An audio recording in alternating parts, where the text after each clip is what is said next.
এরপরে প্রশ্ন হলো, হাঁটুর উপর কাপড় উঠলে অনেকে বলে ওযু নষ্ট হয়ে যায়, আবার অনেকে বলে ওযু নষ্ট হয় না, কারণ ওযু ভঙ্গের কারণের মধ্যে নাকি হাঁটুর উপর কাপড় ওঠার কথা নাই। এক্ষেত্রে শরীয়ত কি বলে? খুব সুন্দর প্রশ্ন, এবং এই ভুল ধারণাটা আমাদের এই অঞ্চলে একটু বেশি। এই অঞ্চলে মানুষের মধ্যে দেখা যায় যে এই ধরনের ধারণা একটু বেশি। হাঁটুর উপরে কাপড় উঠলে বলে যে ওযু চলে গেছে। আসলে কি যায় না। হাঁটুর উপরে কাপড় ওঠার সাথে ওযু যাওয়ার সম্পর্ক, ওযু যাওয়ার সম্পর্ক কিসের সাথে বলেন তো? ওযু ভঙ্গের সাথে। বায়ু আসলো কিনা, পেশাব পায়খানা আসলো কিনা, ঘুমায় পড়ছেন কিনা, এগুলো ওযু ভঙ্গের কারণ। বেহুশ হয়ে গেলেন কিনা, হ্যাঁ, রক্তপুষ পানি বাইরে হয়ে গড়ায় পড়ছি কিনা, এগুলো ওযু ভঙ্গের কারণ। ওযু ভঙ্গের কারণ যদি না পাওয়া যায়, তাহলে হাঁটুর উপরে কাপড় ওঠার কারণে কি হবে না, ওযু ভাঙবে। তবে যদি মানুষের সামনে, আরেকজনের সামনে হাঁটুর উপরে আপনার যার সতর যে আপনার দেখার জায়েজ নাই, ওযুখানা ওযু করতে গিয়ে এইভাবে হাঁটুর উপরে কাপড় উঠাইছেন অন্যের সামনে, ওযু না ভাঙলে কি হবে? ফরজ ভেঙে যাবে।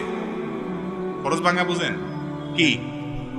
সতর ঢাকা ফরজ না, সেটা ভেঙে যাবে। সেটা ভাঙলে গুনাহ হবে না, এই জন্য ওইটা বড় গুনাহ হবে। ওযু ভাঙলে তেমন কোনো বিপদ হতো না, ওযু ভাঙলে আবার ওযু করতেন, অসুবিধা কি? কিন্তু গুনাহ হয়ে যাবে অন্যের সামনে। এই জন্য যাতে অন্যের সামনে হাঁটুর উপরে রান টান এগুলো দেখা না যায়, এই জন্য ওইটাকে ঢেকে ঢুকে রাখবেন। কিন্তু যদি কোনো কারণে উঠে যায়, তাতে ওযু ভাঙবে না, ওযু থাকবে।